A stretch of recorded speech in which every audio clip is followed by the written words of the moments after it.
The true story of miraculous water. আরেকটি সত্য ঘটনার কথা বলছি শুনুন। আপনারা ভাববেন না যে সব আশ্চর্য ঘটনা কি শুধু মেক্সিকোতেই ঘটে, তা কিন্তু নয়। আমি আমার এই ভিডিওর মেক্সিকো দেশকে কেন্দ্র করে, কারণ রিসেন্টলি আমি এখানে তীর্থ করতে গিয়েছিলাম, তাই সেই দেশের সব ধরনের আশ্চর্য ঘটনার কথাই আমি এখানে তুলে ধরছি। যেখানে যেখানে আমি গিয়েছিলাম, যা যা দেখেছি নিজের চোখে, সে সমস্ত ঘটনা সবকিছুই আমি আমার এই ভিডিওগুলোতে বর্ণনা করছি। তারপর অন্য সব দেশের কথা আলোচনা করব। এখন তাহলে শুরু করা যাক। ভিডিওটিতে দেখতে পাচ্ছি আমরা এখন উঁচু পাহাড়ের উপরে। বাস থেকে আমরা এখানটিতেই নেমেছি।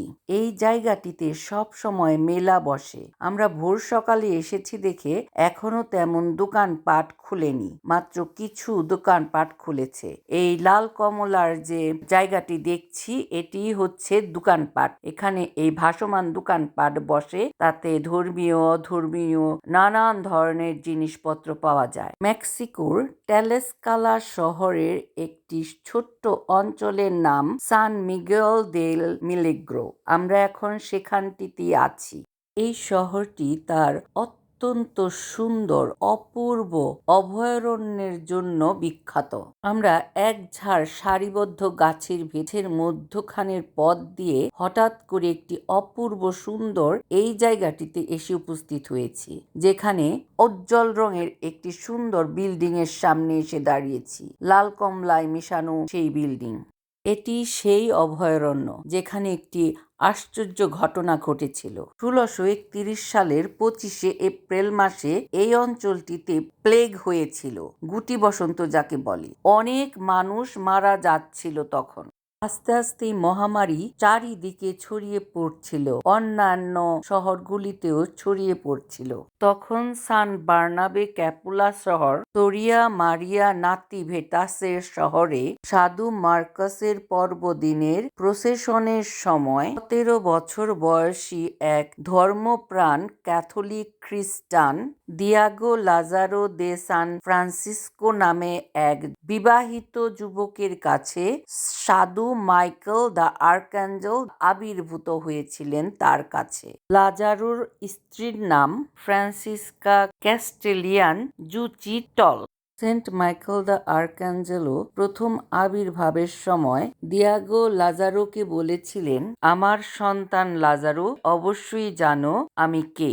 আমি হচ্ছি সেন্ট মাইকেল দ্য আর্কাঞ্জেলো। আমি তোমাকে বলতে এসেছি যে আমারও সদাপ্রভুর ইচ্ছা তুমি এই শহরের ও আশেপাশের লোকজনদের বলবে এই কোয়েস্টিনাডাতে, যেখানে দুটি পাহাড় দ্বারা তৈরি একটি গিরিখাত আছে, সেই জায়গাটির সামনে তারা একটি অলৌকিক জলের উৎস খুঁজে পাবে, যা একটি খুব বড় পাথরের নিচে আছে। সেই অলৌকিক জল সমস্ত অসুস্থতা নিরাময় করবে, মানুষকে সুস্থ করে তুলবে। তুমি আমাকে সন্দেহ করো না, যা বলছি, যা আদেশ করেছি সেটি করো। এই যে সামনে যে জায়গাটি দেখতে পাচ্ছেন, এটি হচ্ছে সেই অলৌকিক পানির জায়গা, যেখান থেকে অলৌকিক পানি সুস্থ মানুষদের সুস্থ করা হয়েছে। এই সেই জায়গা। একটি ছোট মন্দিরের মতো করে রাখা হয়েছে, কুয়াটির মুখ বন্ধ করে দেয়া হয়েছে সেফটির জন্য, কিন্তু এখনো এখান থেকে পানি নিয়ে রোগীদের দান করা হয় এবং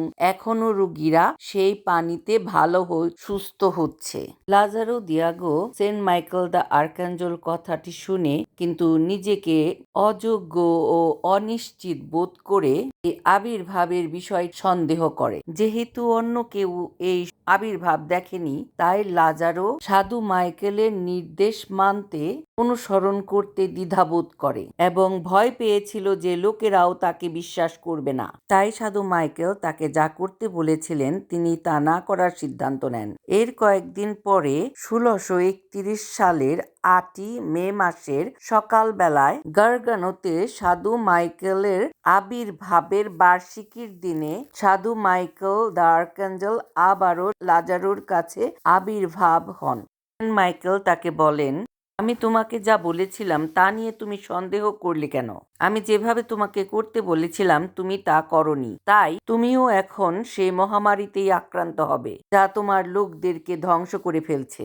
আর এরপরই ভাইসারেগাল জুড়ে মহামারী দেখা দেয়। লাজারোর অন্ত্রে ঘা হয়ে মারাত্মক জ্বর হয়। তিনি এমনই গুরুতর অসুস্থ হয়ে পড়েন যে শেষে তার আত্মীয় স্বজন তাকে শেষ সাক্রামেন্ট অন্ত্যলেপন বা রুগীলেপন দেবার জন্য ফাদারকে ডেকে নিয়ে আসেন। যখন তিনি চলে যাচ্ছিলেন তখন লাজারোর কুঁড়ে ঘরে একটি প্রচণ্ড বিস্ফোরণ হয় বজ্রপাতের মতো। তার আত্মীয় স্বজনরা ভয় পেয়ে কুঁড়ে ঘর ছেড়ে যেতে বাধ্য হয়। সেই মুহূর্তে লাজারো সেন্ট মাইকেলকে একটি দুর্দান্ত সুন্দর আভায় ঘেরায় দেখতে পান। তিনি তাকে নিরাময় করেন এবং তখনই তিনি তাকে নিয়ে উপত্যকায় যান।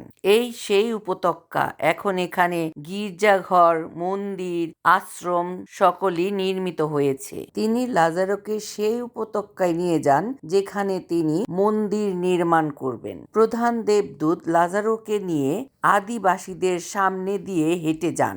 তখন ছিল গভীর রাত, কিন্তু এই রাতেও তখন সূর্যের আলোয় পথ আলোকিত হয়ে গিয়েছিল, ঠিক যেমন দুপুর বেলার মতো মনে হয়েছিল। তারা যাওয়ার সময় চারিপাশের পাথরগুলো খুলে পড়ছিল।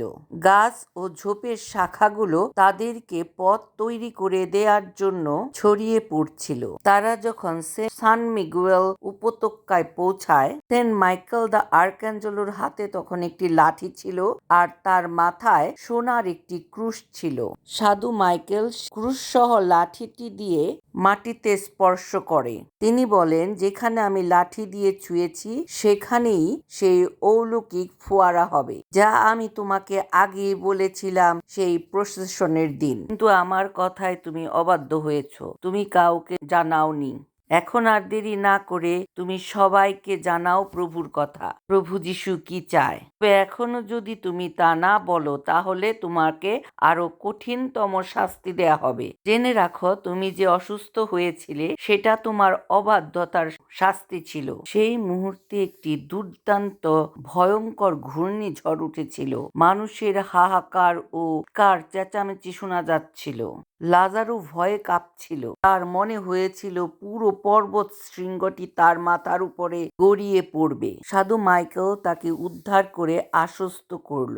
তিনি তাকে বললেন যে ধর্মপ্রচার একটি মহান কাজ, তুমি ভয় পেও না। এগুলো তোমাদেরই শত্রু তৈরি করা দানব, কারণ তারা এখন বুঝতে পারছে আমার মধ্যস্থতার মাধ্যমে বিশ্বস্তরা প্রভুর দান পাবে। এখান থেকে এখানেই বিস্ময়কর কাজ দেখে অনেকেই ধর্মান্তরিত হবে, তাদের পাপের জন্য তপস্যা করবে আর সকলেই ঈশ্বরের করুণা লাভ করবে। তারপর লাজারো স্বর্গ থেকে একটি উজ্জ্বল আলোর রশ্মি দেখতে পান।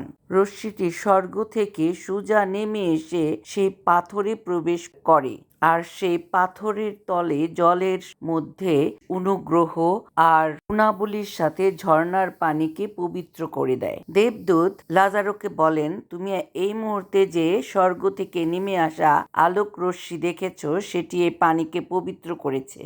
এই পানি এখন অসুস্থদের সুস্থ করে তুলবে। তুমি যাও, সকলকে এই খবরটি জানাও। গল্পের এখনো অনেক বাকি, তাই এই ভিডিওতে দেওয়া সম্ভব হলো না। যাদের জানতে ইচ্ছা হবে আমার লেখা বইটি পড়বেন, তাই এই পুরো গল্প সম্পর্কে আপনারা জানতে পারবেন। আর এই গির্জাঘরের কথাটিও এখানে বলা হলো না, তাও আপনারা সেই বইতে পাবেন।